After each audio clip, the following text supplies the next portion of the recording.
Welcome back, ladies and gentlemen. BTM here, bringing you another narrated Age of Empires 3 match today. I am playing as Russian in orange against a player playing as India in yellow. And I know we saw this matchup just a few days ago, actually probably last week, near the end of it. But it's a different matchup. It's a lot more interesting, I think, and it was actually a very, very competitive, good game.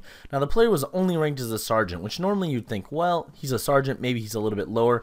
But I looked at his win percentage and when the account was created, and this guy was definitely smurfing. And you'll actually see, I mean, this is a 30-minute long video, so it'll definitely be a very, very solid match. So I do hope you'll enjoy it. It's really, really good. Now, you may have noticed also that I started off with 200 wood and 100 coin in crates, which I thought was really strange. I thought you only usually started with 100 wood and 100 coin or 200 wood, but I didn't know you had the opportunity for both. But considering that I started with an extra 100 wood than I was expecting, and I was able to find a 50 wood treasure in my town, I am going to build a market immediately and then immediately go get hunting dogs, which is really funny because normally kind of a running joke on this channel is, BTM, why are you so noob? You know, build market. But look at this, 2 minute in the game, and I already have my hunting dogs queued up because I am no noob anymore. I have learned the ways of the market. I'm now also going to go collect my Mongol scout and go look around the map, and that's actually one of the things I love about Mongolia as a map. Normally, you only have an extra scout if you're playing as a civilization which has the ability, such as Dutch or French, or if you play as a civilization with 2 explorers, such as Japan. But in Mongolia, everybody has the opportunity for an extra scout, and considering the amount of yaks on the map and the excellent treasure distribution, it's actually one of my favorite maps in terms of just scouting and playing in general. Now, I am going to spy a 60 food treasure, so I'm going to shift-click it to click, try to shift-click it to do a crack shot, and then kill, but it's actually not going to work out. I've never tried layering my shift clicks like that, so I was a little bit nervous. It didn't work, as you can see. He ended up getting engaged in melee combat, and I was wondering if that kind of was why it changed and he didn't do it like he was normally supposed to. And I had 2 choices. I could have walked out of range of that guardian and then tried to shoot him, or I could have just gone in and kind of run around and tried to shoot him that way. And I chose to do that instead.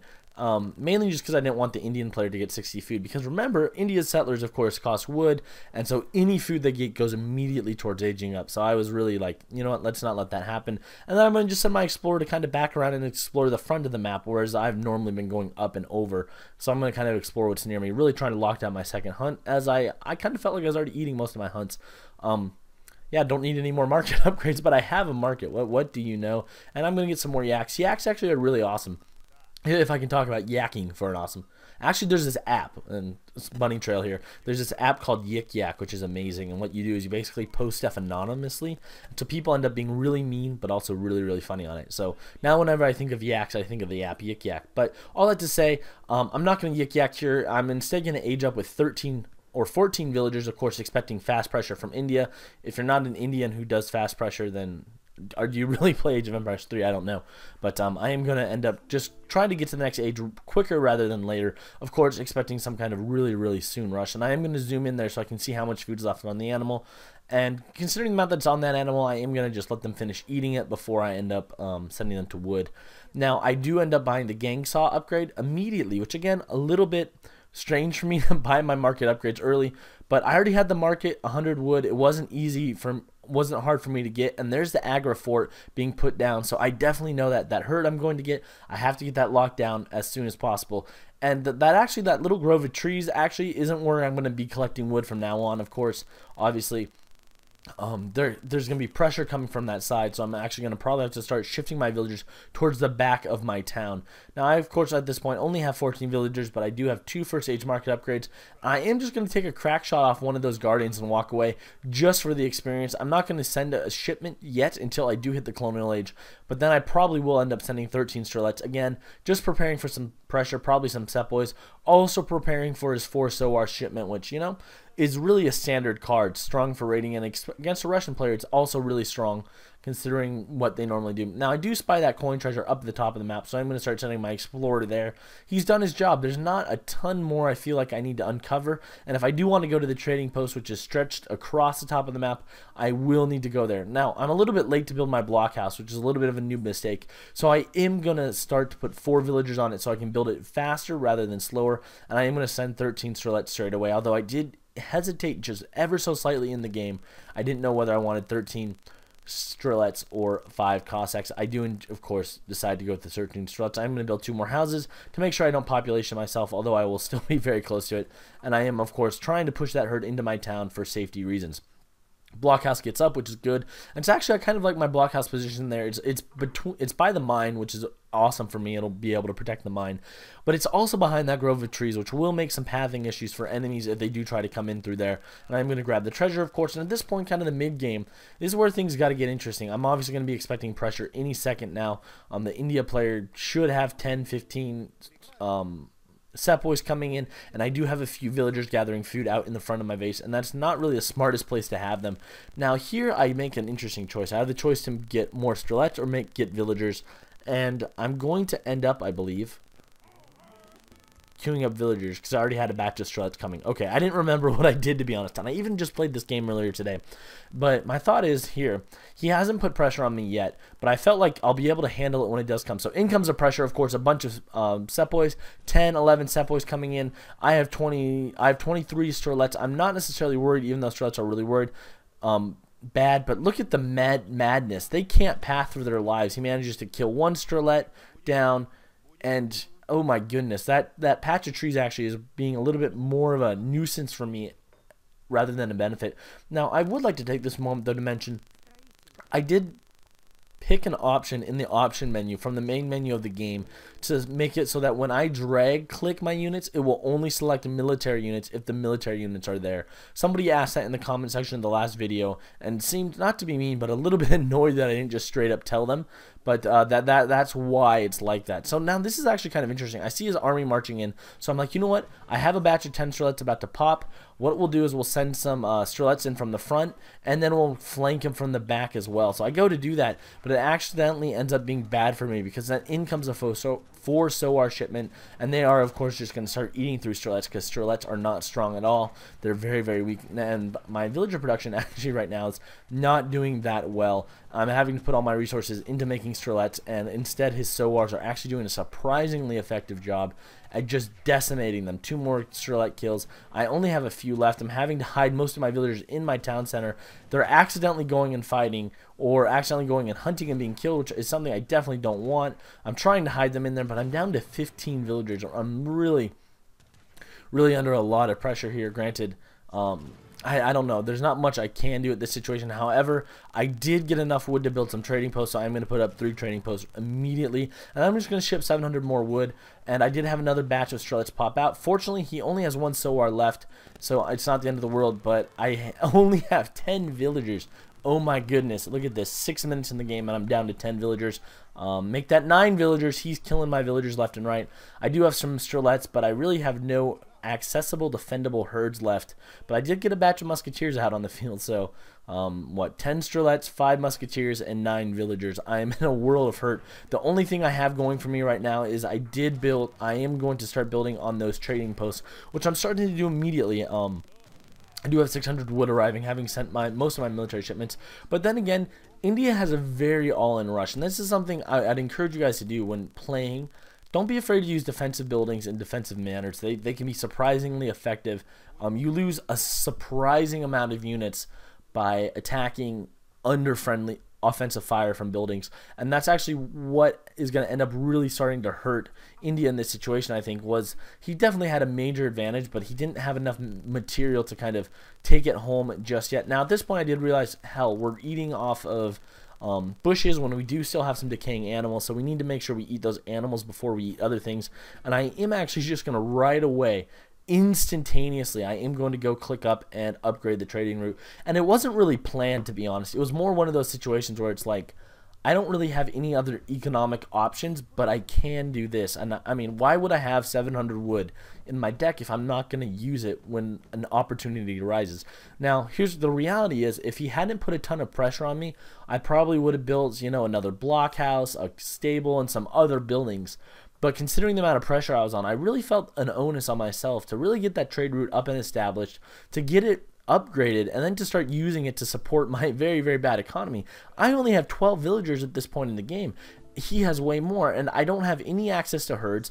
I'm relying on my crate shipments, which I'm about to run out of, And look at that. He's got a lot more units coming in, but only not actually doesn't look like he's added any more, come to think of it. Nope, there's some more. At the time, it felt like he had a lot more units coming in, and I'm only on 12 villagers. 12 villagers. But then again, the dual blockhouses are really laying down some strong fire. Plus, I have some villagers, I think, in the town center as well, doing some work.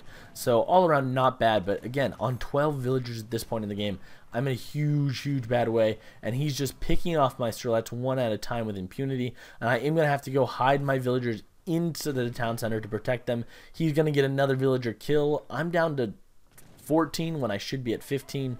I lost one stupidly, and he's going to leave my town.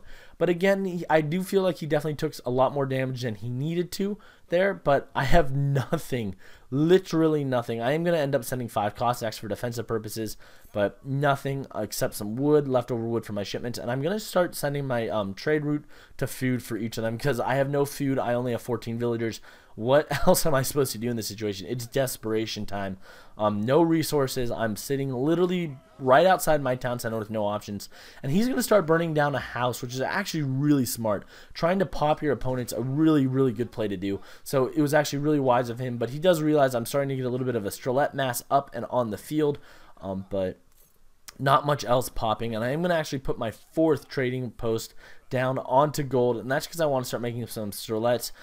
I feel like he's going a little bit heavier on the Sowars than I would like, and he's definitely still making them, so I needed to start diversifying my army a bit. Now, this would be a good time to say one bad thing about India. Obviously, India can build the Agra fort, but until the Agra fort is upgraded, the Agra fort does not act as a stable. That's right, the Agra fort does not act as a stable, which is so stupid. I believe you should be able to trade stable units from it, but you cannot. Now, this is actually really good, though, for me. I do end up catching 2 of his Sowars apart from his army, and I am going to be able to use that in order to get the kills with relatively minimal losses. I am going to be able to queue up 20 more Strelets, and it's actually really funny. I saw a comment on one of my recent videos, and I'd like to thank you all who do comment, saying Russians throwing bodies at the problem until the solution is found, or something like that. I think I might have reworded it slightly, but that's so true. That's all I'm doing here. I'm just counting on making as many Strelets as I possibly can and kind of keeping him off me, even though he's really kind of putting some heavy pressure on me. I am going to kind of just rebalance my trading post a little bit. I'm running low on wood. I have 20 on food, and all of those are in the berry bushes in my town. I have nowhere to go get resources safely, I felt.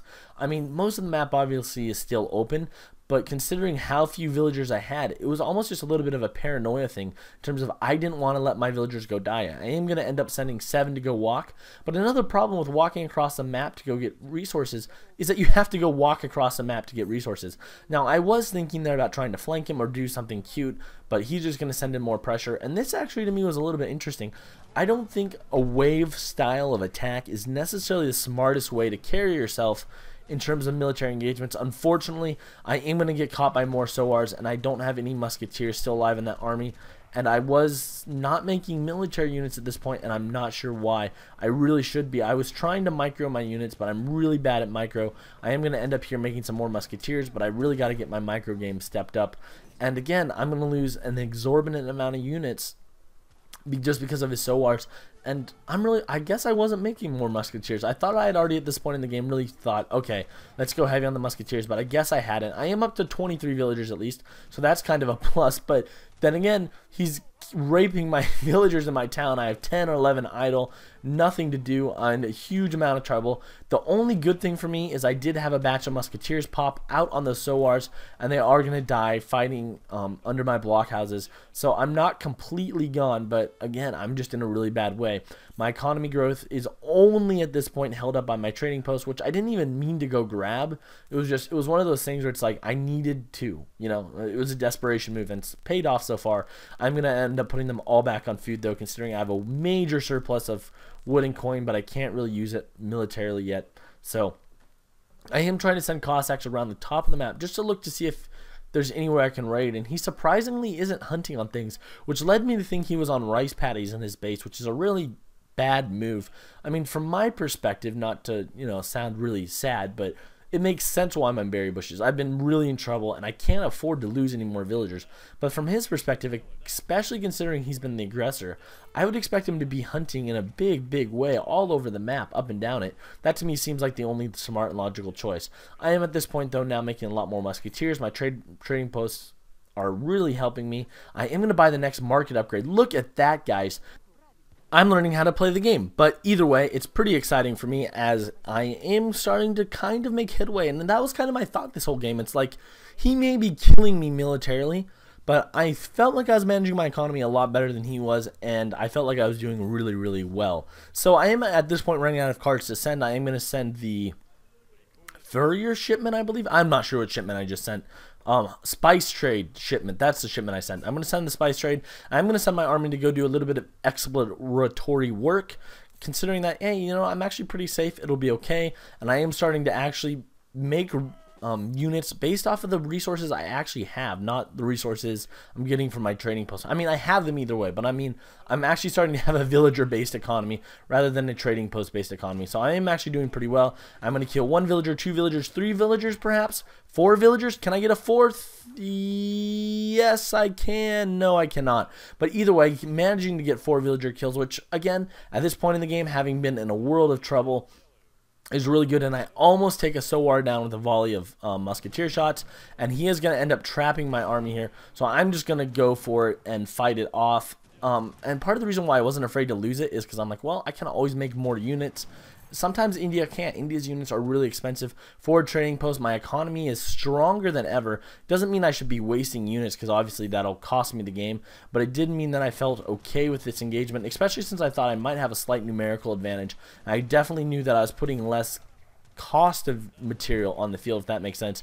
So even if my army was bigger and getting lost, I felt like I paid less for it in total. I am going to retreat with about 15-16 musketeers left, and I am about to have 20 strelets pop, so I'm actually like that, almost back at a full strength army. Obviously my army is a little bit weaker than it was before because it's now composed with more strelets, but that's still pretty good for me, if I may say so myself. And at this point, that trading post is the real MVP of the game. And again, my Cossacks are doing nothing, but considering that I've looked at other herds on the map and haven't really found them besides this one to the south, it makes me think he's playing a really contained game, which I don't understand. But if he is really contained, then I'm not going to stop him. Now, at this point, I am going to actually march down and around and in towards his town. And I actually had a pretty cool plan. My thought was I want to lure him to engage in his town, and then I want to go burn down his Agra fort. And that was kind of where my mentality is. And I'm going to buy a 4th market upgrade, guys. Place your minds, coming now, considering that I now have 9 people on gold, and it's going to be a good investment. But my thought was if I can sneak into his town, burn some buildings unnoticed, and then hopefully fight a pretty convincing fight for a while, that'll be really good. So I'm going to kill 1 villager, boom, right down. I'm going to burn my first house. Hopefully he won't catch me right away doing it. And I am, of course, massing another army. I got 5 more musketeers on the way, and my army's kind of like almost ready to go. I don't want them right by the fort, but I definitely want them there. And I'm actually going to march closer in his town, but I'm definitely sticking to the outskirts. I'm almost hoping that he won't even notice the color of my units compared to his yellow, although the orange is pretty overpowering, so that might be a little bit of a pipe dream. But 20 more musketeers in queue, which is really good. A lot of idle villagers. I'm running out of things to eat, but I'm going to find another herd. And at this point, there he comes to come engage, but that's okay because we're just going to go straight for that Agra fort. And that was kind of my mentality, was like, you know, I'm replacing my units at this point way better, I think, than you are. But that fort's really kind of stopping me from being able to move freely towards you and aggressively towards you. So I'm going to go, of course, and take down that fort in a big way. And I am only floating about 1,400 in resources, which is a lot, but I do have a lot of units coming. And I think it was about this point in the game, while taking down that Agra fort, that I began to think, you know what, I really should see about aging up to the fortress age and start accessing some better units. But hey, don't let me get ahead of myself. Let's keep following the game as it is. Now, my army in his town is fighting relatively well. I actually wasn't even looking at it. I knew the army was going to get killed. Again, not my goal to save that army. My goal is to take down that Agra fort. And I was kind of really pleased with it. I'm like, uh-oh, I know his army's coming. I know it's coming. I want to get out of there. So I break the fort down. Bye-bye, fort. And hasta la vista, I am going to retreat. And if he wants to pursue me on even footing here, I'm totally game with going and killing his army, but at that point I didn't want to just yet. but he is going to end up retreating a bit from me, and I'm not going to pursue disorganizedly, again, knowing I'm not great at micro, and I am going to choose to save that shipment for the next age, just because I was like, well, I don't know what I want to send, so let me age up to the next age. I'm going to age up really fast, which was a mistake. I should have aged up with a 17 Strelets. That would have been a much wiser age up choice. I mean, what's the economic value of 17 Strelets? That's got to be at least 400, 500 resources. So then I wouldn't even have lost as many resources technically in aging in that way. But at this point, having killed had some successful skirmishes with his army, and having taken down his Agra fort, I knew that the time was right for me to start putting on some pressure. I knew that I couldn't win the game yet, and he was probably much too strong, but I also knew that I have 38 villagers where I used to have 10. Unfortunately for me, he's just going to start eating my villagers with impunity. I definitely let a lot of them die, so that was really actually quite stupid of me, but I am going to be able to take down this forward stable that's really been making units that are to the bane of my existence, and I am going to send 6 Oprachivniks down on the field, and my hope will be to really step up my raiding game, although I'm the one being raided, so that's why I need to step up my raiding game, right?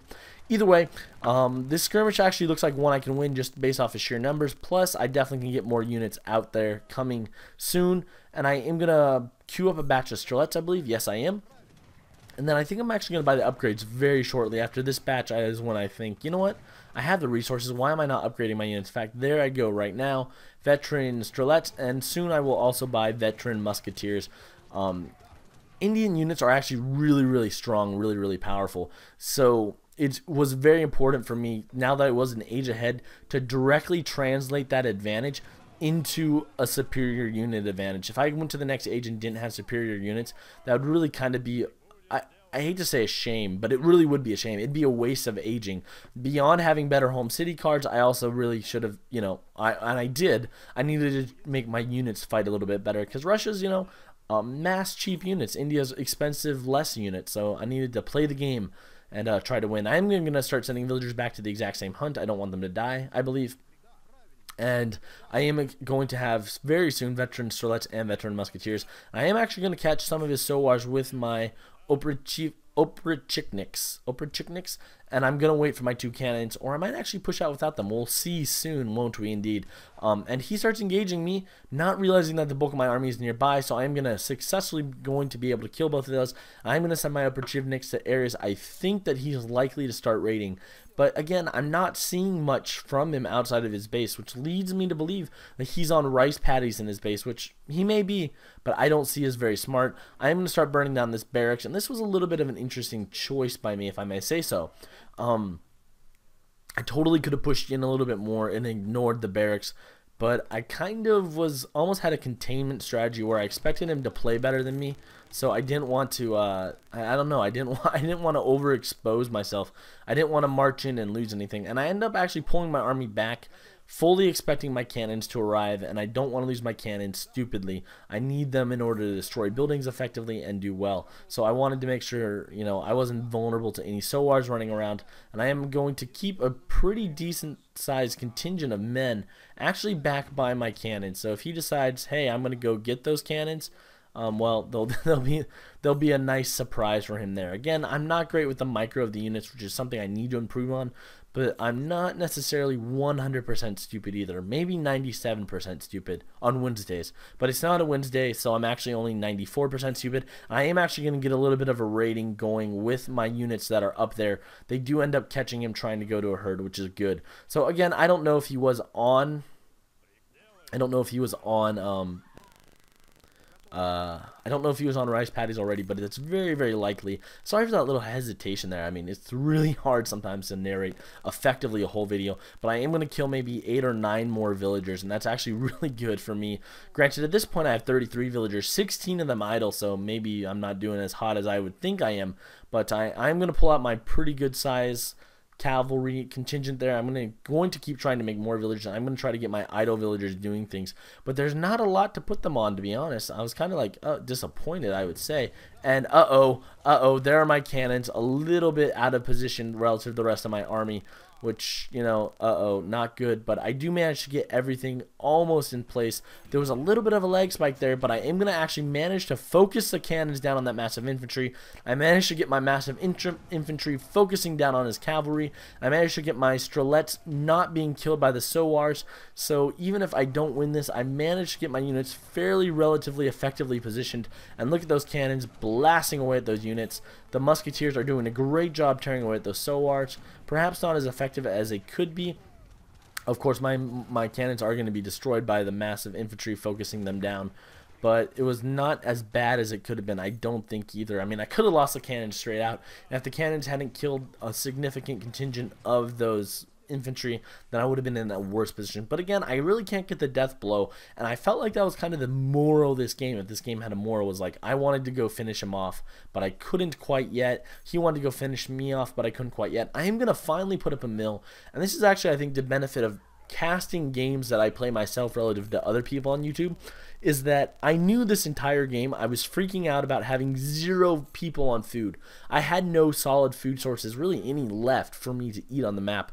So even though I had my entire trade route on food, I was freaking out. So what kind of looks like an incongruous, I can't even say that word. What kind of looks like an unremarkable, oh, he's putting up a mill, in the game felt like a massive deal. I was waiting for the 400 wood for quite some time, which I was kind of really struggling with, because I also wanted to get strelets on the field. I wanted to build more buildings, but I was really kind of trapped by my economic prowess, or the lack thereof. Now I am at this point like, all right, well, let's start flanking him, getting some fun things going. I actually don't know what I was doing. Oh, right, he had some cavalry down there looking around him. My thought was, well, maybe I can chase him down, get a good volley of shots off. Maybe I can kill him. I didn't know what I was planning to do, but I was going to do something. I do get a few shots off, but I don't end up killing it. And he is running around the map, which kind of surprised me, perhaps. I would have thought, for the amount that I saw him moving around the map, that he would have gotten more villager kills than he did, or at least would have taken out maybe my trading post. But I do decide here to go with a stable rather than another mill. I only have 8 on food, but I'm doing pretty solid due to my trading post in terms of getting a lot of resources from it, so it's not the end of the world. And at this point, I felt like he was kind of trying to chase me down, but I definitely felt like I was finally in the driver's seat after a long time, although my economy still was a little bit vulnerable. At this point, there is some lag. And again, he's got a really good massive units, but I'm not too worried about it. I'm going to send my 5 Cossacks that are still the ones from my home city shipment, surprisingly. They haven't been doing as much as they should. I'm going to send them just to go start chewing on those people on the rice paddies and really kind of go and get the kill and move pretty strongly into the game. Granted, he's going to go attack them as a Sowar, so they're not really going to be the most beneficial thing ever, but I have a really good massive units. I'm going to keep making more, getting more pressure on the field. Running out of food, going to build another mill and then put my wood choppers on it, but I'm not too stressed out. I do have a mass advantage, and if I don't have places to hunt and I'm in his town burning his town down, then he really doesn't have places to hunt. So I wasn't feeling too bad about that. Plus I have more units on the way. So at this point, he's going to choose to resign in just a minute or two. He has some Gurkhas on the field, but not many, so it's pretty much a GG. And I love this comment. I could sit here all day and micro you, or I can sit here and micro you all day. And for me, I mean, I'm sure he microed better, right? And then he said, oh, I didn't see the trade post boom coming. And he did micro me better. And I don't want to lie and say my micro isn't amazing. Or I don't want to lie and say my micro is amazing, because it's not that good. But I won a game fair and square. You don't have to be a dick about it. Your micro was great, sure, but your economic choices were absolutely horrible. You chose to sit in your base on rice paddies instead of going and hunting. You chose to sit in your base instead of going and destroying trading posts. You chose to march your sepoys in waves of 5 between 2 blockhouses and taking fire from a town center. And I'm sorry for being mad, but at the end of this game, I definitely felt a little bit insulted. It was like, oh, you got really lucky with this great strategy of trading posts that you planned out, when the reality was, no, I'm a good player as well, and I made good choices. I thought, hey, you know what? I'm going to put my blockhouses in a good position. I thought, hey, you know what? I'm going to go grab the trading post because I'm under a lot of pressure. That's not luck. That's called me making smart choices in the moment. By the way, look how bad my villager count was. Oh my goodness, I was getting raped by it several times. But I ended up winning because I made good choices. So I'm sorry, dude, But if you think I got lucky, it's just not how this game went. But before I do leave, I do have a quote for you. When he keeps aloof and tries to provoke a battle, he is anxious for the other side to advance. That, ladies and gentlemen, is from Sun Tzu and the Art of War. And I'd like to thank you for watching. New videos will be coming very, very soon. So until next time, please click like, comment, and subscribe. I will catch you next time. Good luck, happy hunting, BTM out.